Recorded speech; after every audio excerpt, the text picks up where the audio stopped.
Então, estamos aqui numa conversa com Fernanda Tomás e estou muito honrada de estar aqui fazendo essa entrevista.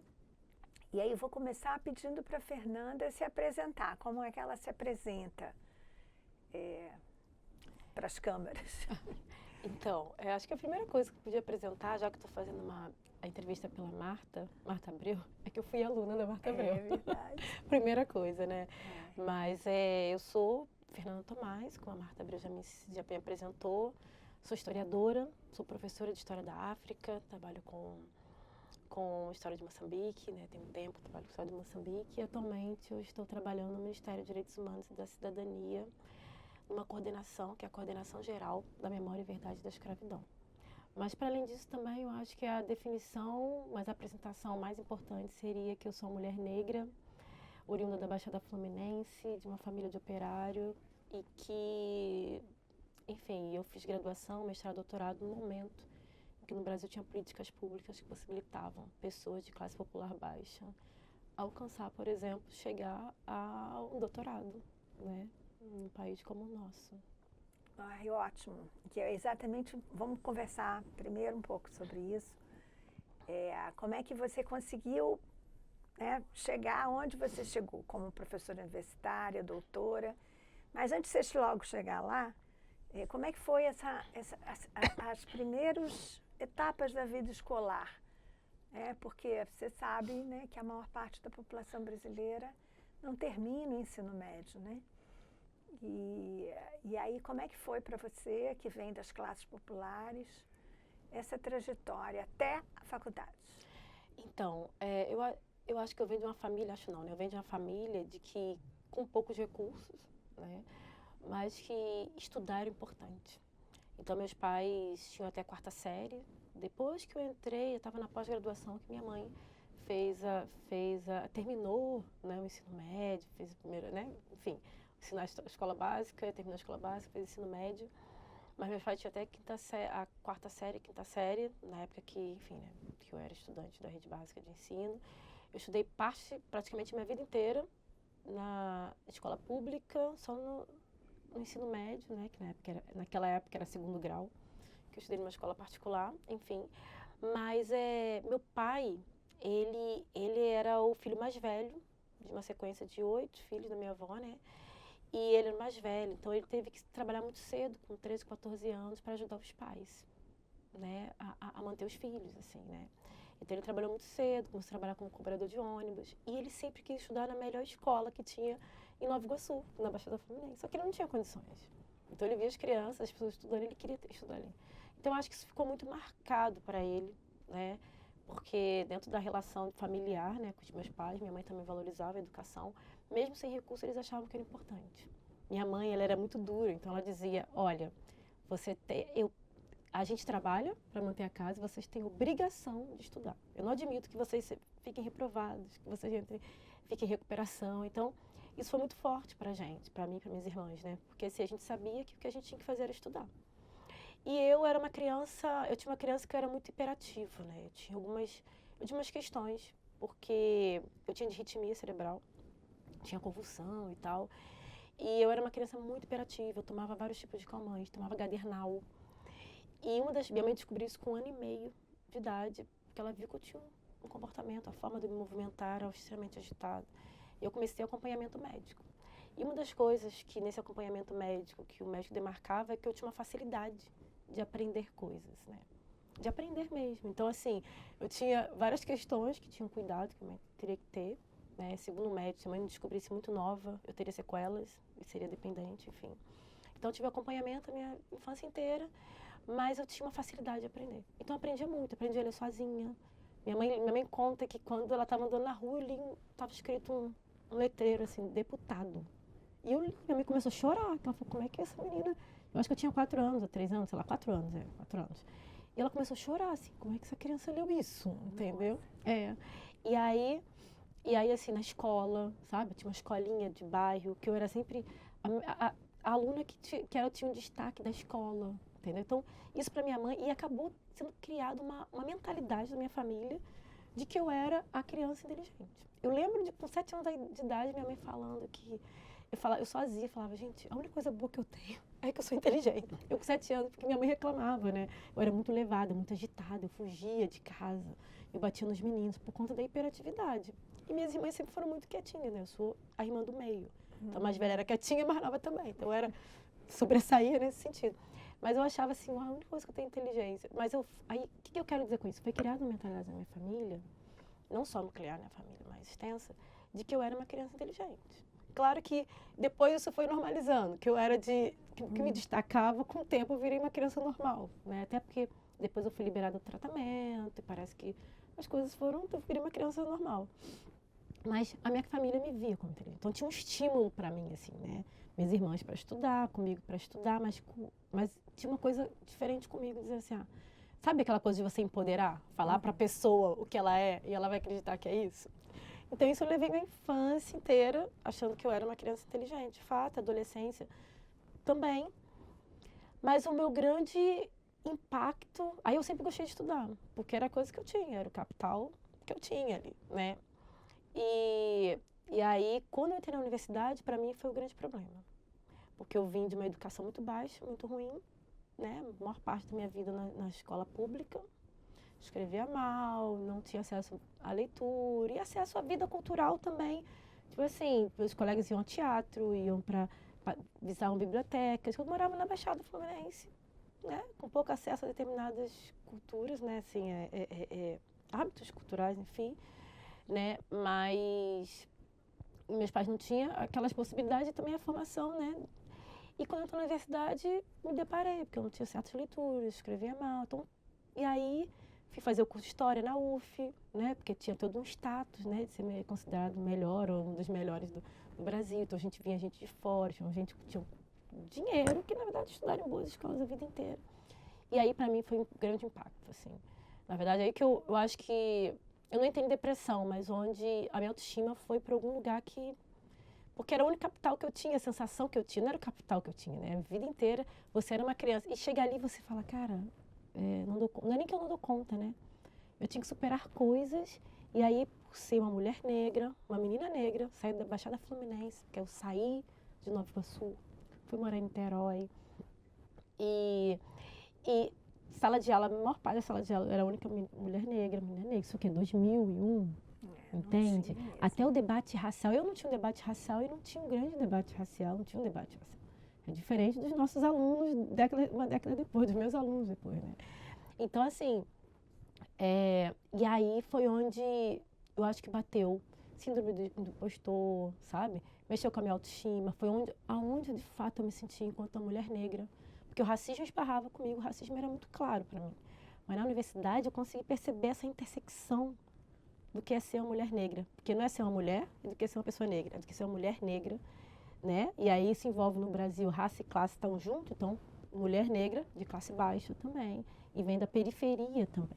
Então eu me deparei muito isso, mexeu muito comigo, né? O curso inteiro, eu acho que foi onde isso gerou vários gatilhos, isso foi...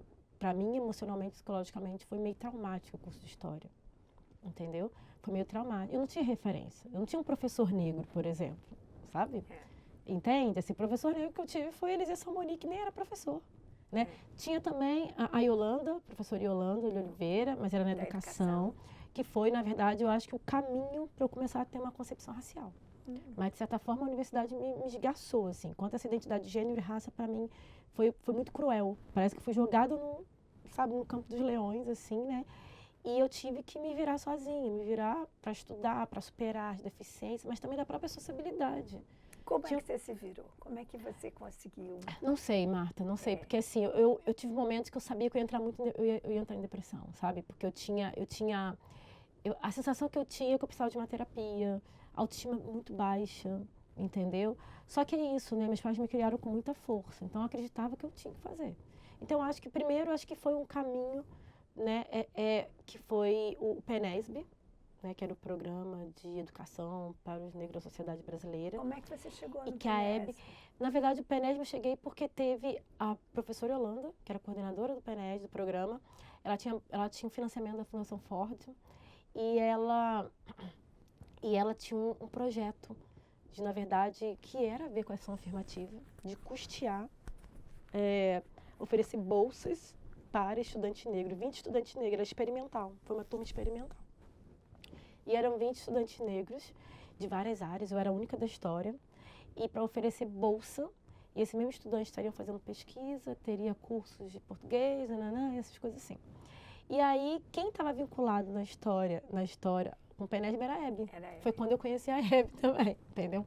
Eu acho que foi um caminho para eu começar a entender algumas coisas e também buscar superar, buscar ter uma sociabilidade acadêmica, também de ter um suporte também, porque também não é simples, né? E aí, com o PENESB também foi criado um grupo, esse grupo de estudantes, 20 estudantes, que a gente é bem amigo. Tem um dos meus melhores amigos, ele é defensor público lá em Rondônia. E ele era o único do direito, então a gente se aproximou, a gente ficou muito amigo. Tem outro amigo meu que é assistente social no município de São Paulo, que a gente era muito amigo desse projeto, do programa. Então, o PENESB foi um lugar para mim onde eu comecei a ter alguma consciência racial e me entender nesse lugar, sabe? Embora o debate, ainda mais na história, era muito, muito raso, a gente tinha dificuldade de falar, porque era muito mimimi, até pelo movimento estudantil, não era bem visto, obviamente, né? Mas o PENESB foi onde comecei a olhar para mim, então, assim, me dava um respiro, né? E aí, com a Hebe, foi um diálogo com a Hebe que eu comecei a pesquisar, inclusive pesquisar a memória da escravidão, né? Que foi a comunidade de São José da Serra, quando a gente fez o vídeo, né? Então, assim, aí com a Hebe, então, foi onde, no curso de História, eu acho que foi um dos grandes suportes que eu tive, assim, né? Essa trajetória com a Hebe. Aí eu comecei, aí chegou a Elisa Somoni, né? Que era professor do Benin, para dar o curso Relâmpago, junto com o diálogo com a Marisa Soares, enfim. E aí fazer um curso Relâmpago, foi um curso, né, de quase um ano, sobre História da África. E aí foi que eu me apaixonei. Eu falei que era História da África. No ano seguinte, Marcelo Bittencourt entra. E eu acho que foi meu grande suporte, assim, eu acho que dos dois, né? E também o que eles proporcionaram, né? Que aí eu diálogo exatamente com você, com o projeto que a Hebe tinha, e com o Marcelo, com a História da África. Eu fui ver que eu tinha opções, e opções que faziam sentido para mim, politicamente. Que eu podia estudar qualquer outra coisa. Quando eu entrei no curso de História, eu pensei, vou estudar ditadura militar. Podia estudar várias outras questões, inclusive identificar. Mas eu acho que fez muito sentido para mim, assim, passar por esse processo da memória, né? Ir para a África, né? E onde eu acho que isso para mim foi muito fortalecedor. Mas mesmo assim, eu olho para o curso de História, eu acho que o curso de História para mim foi muito traumático por isso. Eu acho o crivo do racismo, do sexismo, desde a minha origem, mas também como as pessoas me viam. Porque eu tinha muitos colegas na universidade em que eu tinha certeza que as pessoas não acreditavam que eu poderia chegar onde eu estou. Eu vejo hoje, na verdade. Às vezes eu até me emociono quando eu encontro as pessoas que falam, uau, mas aquelas mesmas pessoas que não acreditavam, sabe? Não, e nem eu acreditava, sabe? E assim, eu vi, por exemplo, até as coisas para fazer, final de semana, meus colegas faziam várias coisas juntos, as pessoas não me convidavam para fazer coisas juntos, porque já olhavam para mim naquele sentido de, enfim, sabe? Ela não vai poder ir, eu não quero andar com ela, enfim, não é interessante, né? E não é só interessante porque eu tenho um meio de troca, é por conta do racismo mesmo, sabe? Entende? Então, assim, eu me via, assim, hoje, eu lembro quando comecei a dar aula, eu via a sociabilidade dos meus alunos, eu vejo hoje também, pessoas têm grupos da época da universidade, as minhas relações são muito pontuais, e olha que eu sou uma pessoa que onde eu chego eu faço amizade, tenho relações, só que da época da graduação, eu acho que eu tive, algumas pessoas da época da graduação, eu refiz hoje, porque hoje as pessoas têm muita consciência racial, hoje eu cheguei no nível de formação, e que muitas pessoas admiram, sabe? E que às vezes, se bobear, aquelas pessoas achavam que elas estariam, não eu, entendeu? E elas me admiram, então elas querem se aproximar de mim, que naquela época eu duvido, sabe? Porque eu me via muito pelo escanteio. Então, onde eu fazia, minhas relações, a maior parte eram em outros cursos, porque tinham pessoas com as mesmas experiências e origem do que eu. Como é importante não estar só, né? Exatamente. Encontrar essa rede dentro da universidade, na sobrevivência contra o racismo. Exatamente. É impressionante esse teu depoimento, que foi a relação com outros alunos negros que te deu esse suporte, essa confiança, né? Exatamente. E por que você foi fazer História? Então, eu fiz fazer História. Eu, na verdade, eu saí do ensino médio, fui fazer um pré-vestibular, que era um vestibular comunitário, na época do Frei Davi, né? Era PVNC, Pré-Vestibular para Negros e Carentes, que era em Nova Iguaçu, numa igreja. E a gente tinha aula, assim, de algumas disciplinas. Outras não tinha, tipo física não tinha, biologia não tinha. E aí, que a gente fazia? E eram todos voluntários, né? Que eram estudantes universitários que davam um curso pra gente. A gente montou um grupo de estudantes do pré-vestibular e a gente se reunia para tentar estudar o que mais disciplinas que não tinham, entendeu?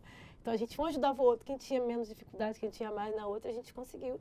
E eu passei de primeira, assim, só que eu queria fazer serviço social. Eu acho que serviço social era o curso mais político para mim, que eu podia subir, sei lá, numa comunidade, que eu podia falar o que eu quisesse. Eu acreditava que aquela coisa da consciência política nas pessoas, que eu possibilitar que eu só tivesse uma consciência política e tal. Aí, quando eu entrei no curso, eu vi que era outra coisa, né? Sabe? Que acaba a ciência social ficando muito refém ou do Estado, ou da empresa, entende? E tem toda uma relação do conflito de classe, e na verdade, mas ele é empregado de alguém, que acaba, enfim, beneficiando alguém. E aí eu comecei a desanimar, foi onde eu pensei, eu falei, cara, eu fiz 2 semestres. Eu não quero ficar aqui, porque eu não posso perder esse meu tempo aqui. Porque, Marta, eu me sustento desde os 19 anos, né? Que quando eu passei para a universidade, eu fui morar, saí de Nova Iguaçu, fui morar em Niterói, e eu tinha guardado dinheiro 6 meses antes, guardei dinheiro trabalhando numa casa de ração, 6 meses, eu tinha sido aprovada, né, entrar no mês seguinte, guardei, aí fui morar em Niterói, eu me sustentei, aí quando eu consegui eu consegui um trabalho de telemarketing, trabalhei com telemarketing, aí consegui essa bolsa do PNR, só que era muito pouquinho, então telemarketing, a bolsa. Depois começou a ficar muito apertada e eu consegui uma bolsa do CNPq com a Hebe, isso. E aí foi quando eu larguei o trabalho para me dedicar somente à história, né? Somente o curso da história. Mas voltando, na época eu estava fazendo serviço social, eu estava me sustentando, trabalhando como telemarketing, né?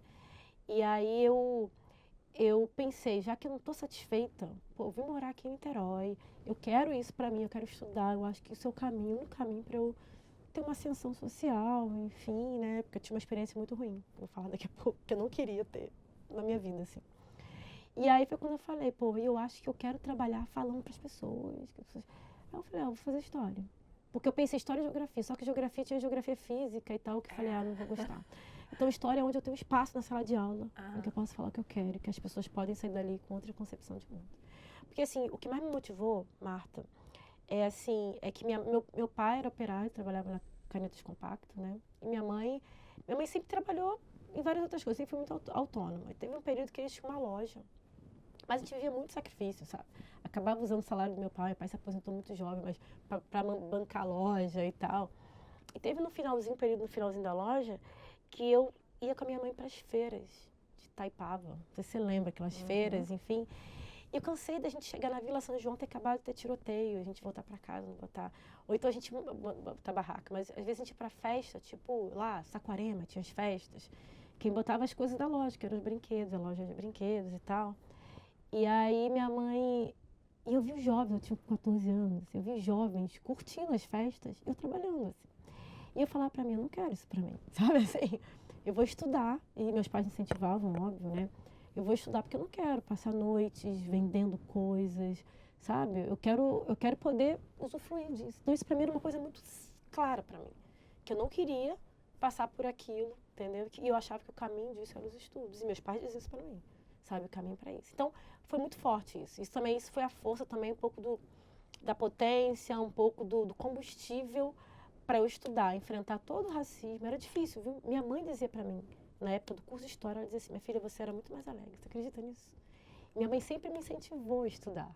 Ela sempre dizia isso, minha filha, você era muito mais alegre antes de entrar no curso de História. Nossa, e era o ponto mais alto Entende? Minha mãe super orgulhosa, mas isso mexia com ela. Assim, porque ela me via realmente, porque eu estava me achando, me sentindo nada naquele curso ali. Mas mesmo assim eu achava que eu tinha que fazer. É muito doido hoje. E você não desistiu? Não. E hoje, quando eu olho para trás, assim, fiz graduação, mestrado, doutorado, e superei muita coisa na pós também, né? Enfim. Uma força interna, né, Fernanda? Era isso, era isso. Entendeu? Que te fazia seguir. Não sei o que era, assim, eu fui casada por 13 anos, né? Então, meu companheiro, quando eu fui para Bahia, na época do mestrado, a gente se conheceu, a gente morou junto durante muito tempo. terminei o mestrado, o doutorado, a gente juntos, passei no concurso também, a gente juntos. E a gente se separou um dia, a gente se reencontrou, depois ele falou pra mim assim, Fernanda, você é uma das pessoas que eu conheço que mesmo mal, mesmo em cacos, você continua andando, assim. Porque ele me viu em várias situações por conta Das dificuldades. do mundo acadêmico. Entendeu? E antes de entrar para a universidade, como é que era essa vivência do racismo? Na tua família, na tua escola? Enfim. Você tinha alguma discussão, tinha alguma percepção disso? Então, na verdade, assim, meus pais sempre demarcaram um lugar racial nosso, sabe? Somos pessoas negras, com certas dificuldades e tal, mas eles não tinham essa consciência racial. Mas o racismo era muito claro, minha família, todo mundo é sociedade racista em si, né? Na escola, muito comum, muito obviamente, enquanto a menina adolescente, negra no Brasil, aquela menina que é preterida, que os meninos menos querem estar junto. Quando saía a lista das meninas mais bonitas, a gente ficava muito tensa, porque a gente sempre estava na ponta da lista. A gente estava na frente da lista quando eram as meninas mais feias, né? Então, assim, isso tudo a escola proporcionava pra gente, entendeu? Aquelas brincadeiras, nega do cabelo duro, que não gosta de pentear. Então, tudo isso era uma experiência. Eu acho que onde eu comecei a ter uma consciência um pouco mais crítica foi no pré-vestibular, de fato, entendeu? Foi no pré-vestibular, e aí no pré-vestibular a gente tinha, às vezes, tinha um diálogo com alguns grupos sociais, movimento social, a gente tinha um trabalho que a gente fazia no mutirão, nas comunidades, porque aí eu comecei a querer fazer serviço social, né, numa comunidade que a gente, enfim, fez um trabalho, teatro com grupos infantis que eu achava, não, eu acho que é esse caminho. Só que aí eu comecei a me perceber um pouco como uma mulher negra, só que mesmo assim, eu acho que não foi a porrada maior foi na universidade. Porque ainda assim eu convivia com a maior parte das pessoas negras no espaço onde eu estava. Na universidade, não. E tinha uma relação de raça e classe, entendeu? E gênero também, né? Entende? Que era muito forte, que as pessoas não queriam saber. Então, era em todos os aspectos. Desde sociabilidade, desde o próprio conhecimento, a formação. A universidade é um lugar muito elitista, muito duro, né? Então, assim, ali para mim foi o grande... E é isso, o PENESB, enquanto espaço político, ele foi muito importante pela consciência, pelas discussões. A gente formou grupos, começou a pensar a questão racial, discutir a questão racial. Então, o PENESB foi um lugar para mim de espaço de maior abertura para eu me perceber. E formação, entendeu? Então, depois do doutorado, conta um pouco o que você fez e o que você está fazendo hoje dentro das políticas do governo. Então, o doutorado, né? Fiz o doutorado, também foi traumático, né? Assim, foi muito difícil mesmo, porque por conta dessa... Eu acho que a sociabilidade foi uma coisa, mas também depois eu superar minha deficiência, óbvio, né? E os gatilhos que foram criados na graduação eu levei por toda a minha pós. Só que ainda assim eu não parei, né? Eu fiz graduação, quando eu estava terminando a graduação, no último período eu já tinha passado o mestrado. Aí, quando eu estava terminando o mestrado, eu tinha passado o doutorado. Então, foi um negócio assim. Então, pós-doutorado foi um negócio bem... enfim, né? Foi um período, né? Mas, enfim, logo no ano seguinte, eu passei no concurso para a UFJF. Né? O bom é que o doutorado, eu também tive outras experiências. Fiquei em Moçambique, fiquei 2 anos viajando entre Moçambique e Portugal. Então, me deu outras experiências, outro lugar também. Foi muito importante isso, né? Outras culturas, enfim. Mas terminei em 2012 o doutorado. E isso é até uma questão importante também, para falar sobre isso. E aí, 2013, passei no concurso para a UFJF. E foi bom, porque eu cheguei lá e eu falei, cara, eu quero fazer diferente para que outras mulheres não passem pelo que eu passo, que tenha portas abertas. E foi aí que eu comecei a pensar no meu papel político enquanto professora. Papel político enquanto um agente social ali, entendeu? Que o espaço da academia pode ser um espaço de militância também, porque a militância está em todas as nossas ações. Ela pode ser de forma organizada, enquanto sociedade civil, enfim, mas ela não sai da gente, ela vai estar em todos os lugares. Então, ali que eu comecei a pensar em várias ações, pensar o meu trabalho que precisava ser para além da universidade em si. Só que teve uma coisa que eu não superei, que foi a tese, por exemplo. Eu fiquei 10 anos sem olhar para minha tese. 10 anos, assim. Quando explodiu a pandemia, 10 não, quase 10, né? 8 anos. Quando explodiu a pandemia, eu terminei em 2012. Eu não olhava, achava que era um negócio horrível. As pessoas falavam, nossa, trabalho lindo, estou discutindo isso no curso de pós que eu estou dando, que não sei o que lá. Tem gente que se assustava, você não publicou. O meu orientador falava, Fernanda, você precisa publicar. Então eu achava que eu tinha que quase que refazer o trabalho. Mas eu não consegui ler ela inteira, nunca mais. Eu só publiquei artigos. Aí quando chegou a pandemia, já tinha tido até proposta para aplicar, enfim. Aí quando chegou a pandemia eu falei, eu vou ler. Marta, foi ali onde caiu uma ficha assim para mim, que o quanto a gente vira um produto desse racismo, do sexismo, sabe? Porque e quanto a gente se automutila também, aquela coisa do Fanon, né? Uma coisa vem de fora, daquela psicopatologia do ser, né? Outra coisa, eu acho que o maior perigo do racismo é quando a gente incorpora contra a gente mesmo, nós pessoas negras, porque aí vira uma violência interna contra a gente. Essa é a maior crueldade também, eu acho que o ápice como se fala? Do vencimento não, do sucesso do racismo, entendeu? Que é quando você se autodestrói, que é isso, ele faz isso, né? E aí quando eu comecei a ler a tese, eu lembro, né, e eu fui botando em formato de livro e tal, eu me assustava, porque eu falava, gente, eu fiz isso? Nossa, que incrível! Sabe, como é que eu fiz isso? Que coisa maravilhosa, assim, que incrível. Você não reconhecia na época? Não, eu tinha medo de olhar. Eu fiquei esse tempo todo, anos e anos e anos. E aí, quando eu falei, eu nunca mais posso fazer isso comigo. Entendeu? Eu sei que eu sou produto do racismo, mas eu posso ser um produto reverso, né? Não racismo reverso, não. Sim. Mas o produto para resistir no caminho contrário disso, assim. Que eu estava me admirando com o trabalho, eu falei, cara, 8 anos, que eu podia ter feito várias outras coisas aqui, ter publicado. Então foi isso, assim, você vê como isso impacta, né? Como isso impacta a vida inteira, né? Mas é isso, assim, eu acho que foi um trabalho, a FJF, vou ser sincera para você, assim, eu tenho muita felicidade e muito orgulho de ter, da minha vivência lá. Porque foi quando eu tive diálogo com os movimentos sociais, sabe? De mulheres negras, sabe? Movimento negro, de Juiz de Fora. Muita gente, pessoas do movimento negro também foram fazer parte do grupo que a gente montou, o Áfricas, que era um grupo que os estudantes discutiam junto com comigo. E eu acho que foi muito importante. Assim, e orientações, né? E as orientações, né? E esse diálogo fora do espaço da universidade, dentro do espaço da universidade. Então, eu acho que eu acho que eu tive uma experiência ali de trazer uma importância para mim e para os estudantes também, a importância política da atuação acadêmica, da importância acadêmica, ou do papel da academia ali, né? E aí a história da África como um caminho. E também, isso para mim foi, assim, foi um ponto alto, né? Até chegar ao ponto que eu queria uma pós-graduação lato sensu em História da África.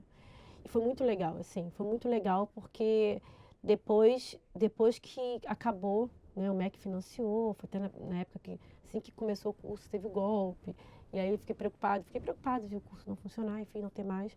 Mas depois, o MEC, enfim, o curso, depois que o curso acabou, que era para professores da rede básica de ensino, em História da África, nossa, o curso foi muito sucesso, as pessoas procuravam, um ano e meio de curso, começou com 83 pessoas e terminou com 50 e poucas, 58. Sabe assim, teve evasão mínima, enfim. E logo depois, em 2018, chega a Hebe com a Boy também, que também foi, para mim foi muito bom no sentido do diálogo, né? De ter alguém para trabalhar muito comigo, porque é muito solitário. Então, as redes que eu fazia eram pessoas fora do meu departamento, né? E quando chega a Hebe, foi, para mim, assim, foi um encontro, porque foi lá quando eu comecei a me inserir na universidade. Muita coincidência boa isso. Eu não racionalizei ainda não, tá? Tô falando para você. E a Hebe vai no momento que eu tô professora universitária, fazendo um trabalho. Então, assim, foi muito bom. Aí depois entrou a pandemia, né? E aí, enfim, teve a pandemia. Depois que passou a pandemia, fui pro pós-doc. Fiquei 6 meses na Alemanha, mas 3 meses na Nigéria, quase 3 meses, porque não consegui ficar 6. E quando eu voltei, me chamaram para trabalhar no Ministério dos Direitos Humanos, para trabalhar com memória, olha só, memória da escravidão, que tem a ver com o projeto inicial, né? E agora eu estou no Ministério dos Direitos Humanos, né? A gente estava criando, está consolidando, tentando consolidar uma coordenação, que eu acho que é de extrema importância para pensar a luta racial. E é isso, assim, né?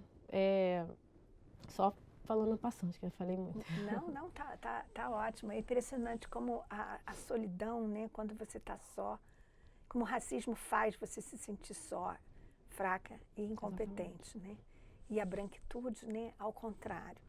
A branquitude faz o aluno branco ou a aluna branca se se sentir mais forte, mais capaz e que aquele lugar é dele, né? Exatamente. E eu acho que essa perversidade é que a gente tem que trabalhar, né? Exatamente. E Fernanda, e as mulheres negras? Eu acho que tem duas coisas que eu gostaria de colocar. O que é feminismo para você, né? E como é que você entende aí a interseccionalidade, né? Raça, classe e gênero, né? Eu vou... I'm so sorry. I'm gonna ask you to say that question one more time. As you're moving, your mic, your mic is just moving just a tiny bit, so it looks like it fell into your shirt. I'm so sorry. Let me know if this is making you uncomfortable in any way. And yeah, I actually might move it just a tiny bit away from your earring because it hit more than once. Okay. How many times we have Tem uma already? hora já. You're at about 30 minutes right now. So 30? you've got up to 30 if you want. Okay. Yeah, and there's flexibility there too, so if you need longer. Ok, Ok. Tem tempo, né? tem tempo. Vou repetir tudo. Vou repetir então. Repete, que eu acho que é melhor. O que é feminismo? Primeiro, o que seria feminismo para você e como é que você vê a discussão de gênero dentro dessa luta antirracista e dentro de uma perspectiva de interseccionalidade, não é? Classe, raça e gênero. Como é que você vê isso? Marta, assim, o feminismo para mim é uma luta, obviamente, é uma luta antissexismo, sabe? Contra as violências que envolvem as mulheres no plural. Mas o feminismo, para mim, primeiro que ele não é no singular, ele é no plural, porque ele tem formas diversas e ele vai se moldando não só de acordo com cada interseccionalidade, né? Cada relação de opressão, mas também cada cultura, mas também não é unânime. Porque às vezes a gente traz o feminismo como um caminho para a luta, o único caminho necessário para uma luta de uma igualdade de gênero. Mas não, porque, por exemplo, no meu estudo sobre África, por exemplo, as mulheres africanas olham para o feminismo de uma forma como algo que vem do Ocidente. E que existem outras formas da gente identificar e denominar nossas lutas políticas locais que não precisa ser importado do Ocidente. Você entende? Isso é um grande debate. Assim. Quando a gente faz debate da racialização, eles não estão falando de racialização, eles estão falando de imperialismo. Então, esse trânsito me faz pensar, mas também, quando eu vou para a minha cultura, também me faz pensar que, às vezes, a luta política não diz muito sobre as mulheres, por exemplo, que perderam seu filho no tráfico. Não diz muito sobre, por exemplo, a mulher que chegou em casa, trabalhou o dia inteiro e o barraco caiu com a chuva, ou está alagado com a chuva. Entende?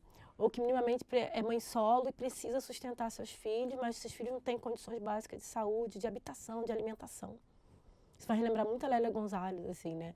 Porque, assim, o que, por exemplo, as mulheres de classe média querem, que às vezes seja uma discussão sobre aborto, seja uma discussão sobre mesmas condições de trabalho dos homens, não são as mesmas questões que muitas mulheres de classe popular, entende? Querem, que às vezes querem só condições básicas. Básicas, que é educação, saúde, entende? Então, assim, então não trago o feminismo como unânime, né? O feminismo é uma das possibilidades de uma luta política para a igualdade de gênero. E eu usar gênero nesse sentido é porque, se eu estou falando de mulheres, eu estou falando de mulheres que podem ser mulheres negras, vamos falar da questão racial. Mulher negra, aí já junta as duas interseccionalidades, mulher negra e mulher negra pobre com deficiência, mulher negra pobre periférica, mulher negra pobre do campo, entende? Então, ou seja, essas mulheres vão atravessar. Então, se eu quero pensar numa luta contra o sexismo, uma luta pela igualdade e que essas mulheres tenham condições plenas de existência, eu vou ter que interseccionar. A intersecção é uma obrigação se eu quero ver uma outra sociedade. Uma sociedade transformadora que tenha, de fato, uma justiça social para todas as mulheres. Porque, por exemplo, a gente não fala da questão transgênero, assim, e aí, como é que o racismo atravessa isso? Se eu pegar uma mulher com deficiência, se eu pegar, a gente já conversou sobre isso, né? A maior parte das pessoas com deficiência são pessoas negras, assim. É uma mulher com deficiência, uma mulher estou citando alguns exemplos, né? De classe baixa e uma mulher, deixa eu ver, Periférica. transgênero. Estou falando de mulheres, tá? Mulher transgênero, mulher com deficiência e mulher de classe baixa. Se elas forem brancas, elas têm uma condição na vida, assim, e de oportunidade. E se elas forem negras, vão ter outras. E eu estou interseccionando com várias coisas. Mesmo mulher transgênero, por exemplo, uma coisa é a mulher branca, outra coisa é a mulher preta. Uma mulher com deficiência também. Estou extrapolando para além da tríade, né? Que é gênero, classe e raça. Então não tem como, assim. Se eu estou pensando... São muitas, Pois é. O feminismo que eu entendo, que ainda que venha do Ocidente, ou a gente incorpora com outros elementos, reflita, eu acho que é um importante instrumento, caminho de uma luta por uma justiça social para todas as mulheres. Entendeu? Para todas as mulheres. Agora é nesse sentido. Se é para todas as mulheres, a intersecção, ela é obrigatória, né? Você entende? Porque se você não percebe isso, você tá olhando somente para um grupo, está reproduzindo em relação aos outros e está violentando também. Porque assim, Marta, teve uma época, eu acabei também essa coisa do feminismo, do sexismo, da luta com as mulheres negras, foi muito também motivado na relação com os meus alunos, né? A gente junto, mas assim, esse período de 2010 a 2020 foi um período que o feminismo negro deu um ápice. E essa coisa da rede social foi muito legal, sabe? Que eu acho que muitas meninas se engajaram com a rede social. Só que ao mesmo tempo, cheguei a ver um processo também de muito esvaziamento. Que empoderamento. Empoderamento é um negócio que para no ar, sabe? E às vezes empoderamento às vezes são as blogueiras que trabalham com estética, sabe? Empoderamento, eu sei que tem uma questão da autoestima, é importante, A mesma coisa, ter representatividade, mas se isso aí não for coletivo, não for politizado, não for includente com outras mulheres, isso fica no vazio, porque forma de empoderamento ela pode ser diferente. Porque eu estou discutindo autoestima, que eu tenho que andar bela autoestima, né? Talvez seja em vários aspectos da minha vida, mas também com a questão da beleza. Cara, mas será que isso daí é a urgência que aquelas mães que eu falei anteriormente, aquelas mulheres que eu falei anteriormente estão precisando? Não. Entende? Então, assim, esse empoderamento, em que sentido, de que situação? Se eu sei que as mulheres que mais sofrem violência obstetrícia são mulheres negras, por exemplo. Sabe? Então, assim, será que é só empoderamento? Será que é esse lugar?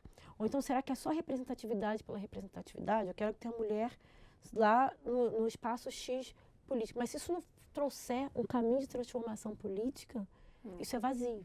Então, por isso que eu estou dizendo assim, eu ponho feminismos no plural, porque eu acho, primeiro, que são grupos diferentes, que interseccionam, eu acho que a gente precisa incluir todas as pessoas, mas também a gente tem que ter cuidado do que a gente defende, porque mesmo enquanto mulher negra, eu posso ser extremamente, eu posso reproduzir violência, entende? Eu posso terceirizar, como diz Nancy Fraser, terceirizar a opressão, entendeu? Porque achar, então, eu estou no ápice porque eu sou CEO de uma empresa, mas ao mesmo tempo que cuido dos meus filhos, da minha casa, limpo minha casa, eu pago salário de bosta, entendeu?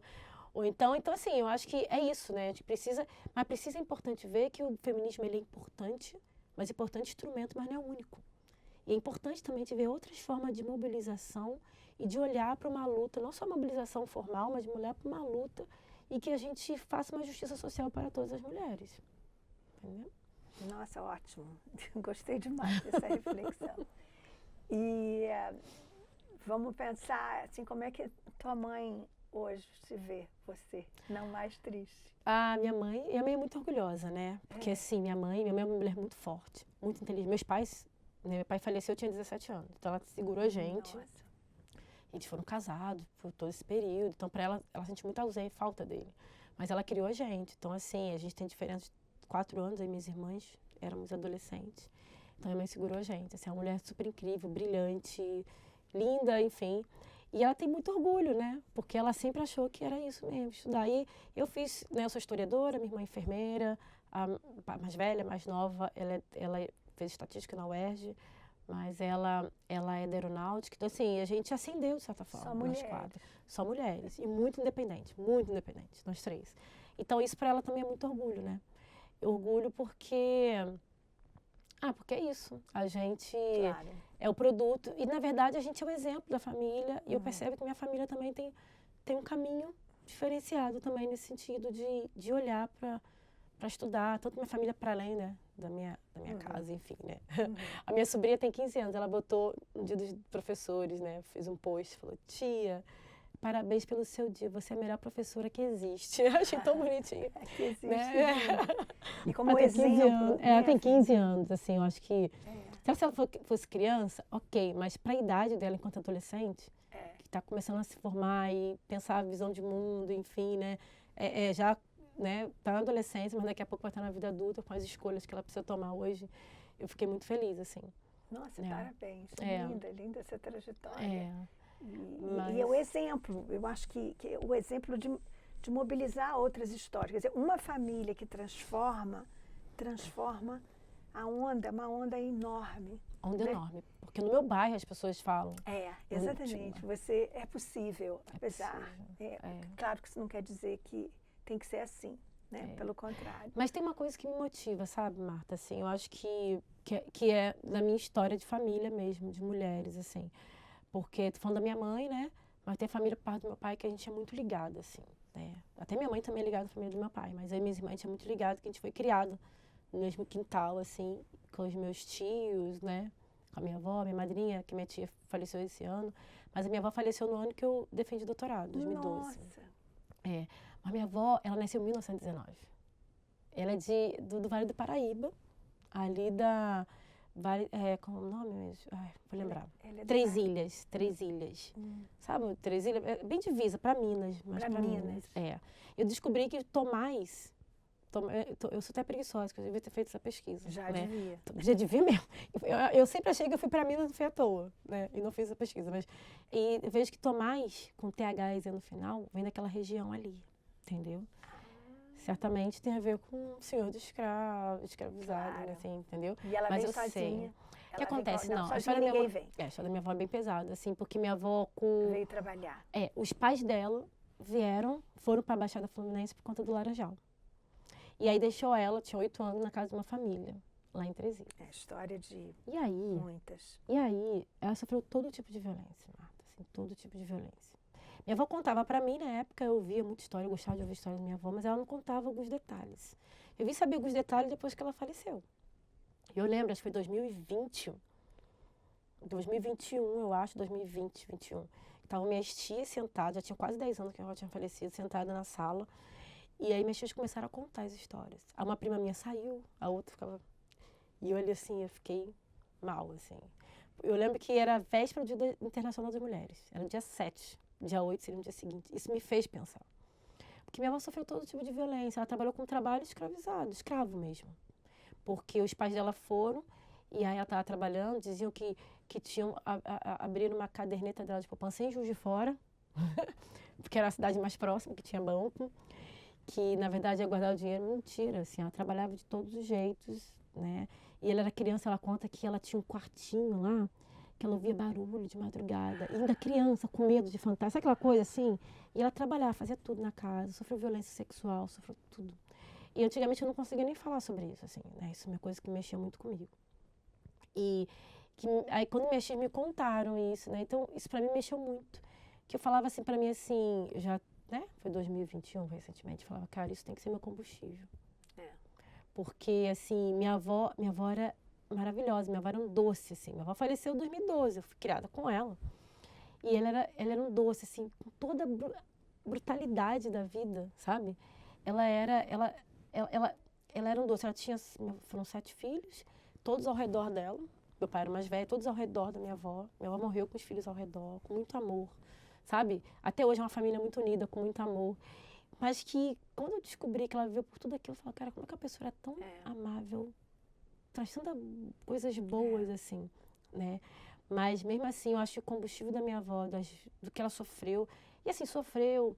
Ela morava na casa dos patrões. Ela ficou até os 12, 14 anos, assim. De 8 até os 12 anos. Quando os pais dela foram buscar. Mas eu acho que uma pessoa foi avisar os pais que ela estava sofrendo. Eles foram tentar ela buscar ela.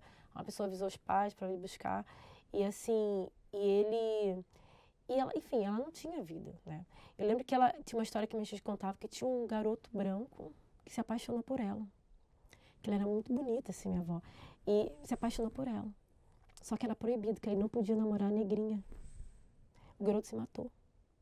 Suicidou por causa disso, assim. Nossa. isso para ela foi um negócio que marcou também, assim, né? Eles eram muito jovenzinhos, sabe, assim. Então, várias coisas, assim, né? Eu acho que a minha avó e aí é isso, né? Minha avó, enquanto essa pessoa que era muito forte, mas ao mesmo tempo não era forte da brutalidade, né? Mas do quanto trans, ela transformou e transformava, sabe? Uma estratégia, A estratégia, de sobrevivência a minha avó, sabe que ela dizia? sábia, né? Que ela trabalhou, ela lavava roupa para empregada de Getúlio Vargas, ela tinha orgulho de dizer isso, sabe? Que era lavadeira da empregada de Getúlio Vargas, porque... E eu sempre achei isso, era uma forma da minha avó se inserir na história do Brasil, né? Essa história que é contada a partir de homens brancos, dentro da estrutura política. É uma forma dela se inserir na história do Brasil. Então ela foi pro Laranjal, ela lavava roupa. Minha avó, ela ia sair da Baixada, ela ia lá para a Zona Sul, para dar faxina nas casas, enfim, mas também lavava e passava roupa. Ela ia com as trouxas de roupa na cabeça, pegando trem, ela ia. E teve um dia que ela caiu naquele vão. E aí ela, assim, mexeu, a mobilidade dela mudou, era outra, e minha avó teve vários problemas, e, entende? Ela andava, mas ela andava com mais dificuldade, assim, entendeu? E essa mulher que eu acho que ela me formou, de fato, junto com os meus pais, com os meus tios, assim. E é isso, né? Quando as pessoas dizem que a família negra ela é muito mais extensa, eu vejo na minha casa, assim, ela é meu pai e minha mãe, tanto é que minhas irmãs têm uma forma diferente dos meus primos, mas a gente teve uma relação de criação conjunta ali, entendeu? Conjunta, né? Proteção, né? Solidariedade, proteção. Muito. Lembra que eu te falei que eu era hiperativo? Minha mãe me batia de noite, que eu fazia muita coisa, minha avó me protegia. Não bate, ela é doente. Aí minha mãe, não, ela não é doente não, porque ela vai crescer e vai me bater. Então, ela vai ter que aprender que ela não pode fazer isso. Ela não pode fugir, não pode sair batendo nas crianças. Não pode... Você tem que escrever essa história da tua avó e dessa história da sua família. Essa avó, você está devendo isso, Enfim, mas minha avó era... Muito forte essa tua história, Minha avó Fernanda. é muito muito incrível. importante você estar onde você está hoje, né? Que você possa ser exemplo mesmo, né? Mas não é exemplo de ser aquela figura idealizada, né? Da experiência, exemplo de uma experiência possível que envolveu dor, mas que envolveu também uma série de realizações. Exatamente. Né? E, poxa, fico muito feliz de ouvir essa história. Você quer falar mais alguma coisa? Tinha uma coisa que você estava falando da experiência, eu ia falar alguma coisa que eu esqueci, que era importante falar agora. Enfim, tem uma coisa, sabe, Marta, que eu tenho pensado muito ultimamente, assim. Principalmente depois que eu fui ocupar esse cargo, parece que foi demonstração de coisas que eu preciso ver na vida. É que nada disso foi à toa. Nada disso é à toa. Do nada eu fui trabalhar nessa coordenação na memória da escravidão. Eu sinto coisas que eu não sei de onde vem. E, ao mesmo tempo, toda essa trajetória, toda essa relação com esse passado, que minha avó traz, mas que ela representa também desse passado. Não sei, Marta, alguma coisa me diz hoje, depois que eu assumi esse cargo, né? Eu sinto assim, nada que eu tenho feito foi à toa ou tem sido à toa. Tem alguma função aí. E aí, seja contar essa história que você está falando, seja contar a história sobre a minha família, ou sobre a família de outros, ou para quem, né? Seja para a minha família ou para outros. Mas alguma coisa tem nessa missão de vida. Eu também acho. Eu acho que tem alguma coisa que faz a gente estar onde a gente está. Não é? Né? E que a gente traz força que a gente não imagina. E é interessante que você foi para a África, mas parece que Minas te puxa. Quer dizer, claro, você é uma professora de História da África, mas... Trabalho em Minas. Você não está trabalhando em relações internacionais, você está falando em memória da escravidão no Brasil. Né? Exatamente. Mas acho que é isso, né? Esse diálogo com a África também. Talvez a ida para lá tenha sido um caminho, né? Entendeu? Para você até se construir, né? Como uma intelectual da história da África. Não é fantástica a tua trajetória. E eu acho que ao mesmo tempo que você é marcante, né? Você é marcante, você fala de tudo, você tem muita generosidade em lidar com as pessoas, né? Quer dizer, talvez um pouco como a tua avó mesmo, né? Mesmo com toda a experiência de dor, é possível é possível construir e não só destruir, Exatamente. né? E ela construiu uma família linda, com todos os traumas que ela sempre teve, né? Não sei como ela conseguiu lidar com isso, porque eu acho também superar, ninguém supera. Eu acho que a gente aprende a lidar, né? Até se adapta àquelas dores, mas aprende a lidar com ela, mas... E eu acho que esse teu otimismo, essa tua garra, sabe, tem mais do que... É isso mesmo, tem muito sentido você estar onde você está, né? Obrigada, Marta, por me fazer reviver tudo isso, né? Porque tem lugares tão guardadinhos, tem coisas que eu acho que eu nunca falei nem com ninguém, assim, e nunca nem refleti, assim. Não, é bom essas oportunidades. Exatamente, Acabou que eu nem falei dos meus estudos e nada, mas já tô... Não é nem para isso, mas assim, é sobre a trajetória de vida mesmo. Então foi ótimo, foi lindo. Acho que foi tão linda quanto a outra.